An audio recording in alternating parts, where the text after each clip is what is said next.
لعشاق العربيات المتعدله النهارده جايب لك لانسر ايفولوشن موديل 94، مش هتلاقي منها غير واحده في مصر. عايزك تتفرج عليها ونكمل في اخر الفيديو.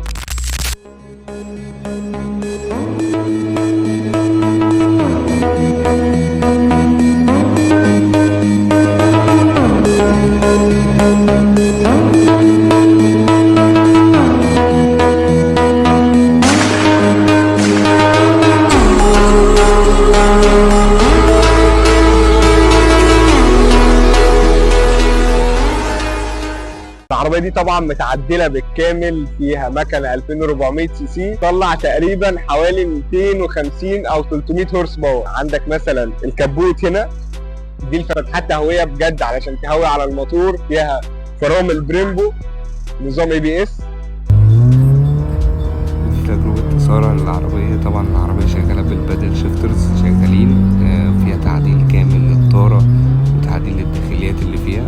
هسيبك تتفرج عليها. وفيها سبويلر طبعا من ورا علشان تبقى ثابته اكتر على الطريق، وفيها سيستم اكزوست خرافي هسمعكم صوته دلوقتي.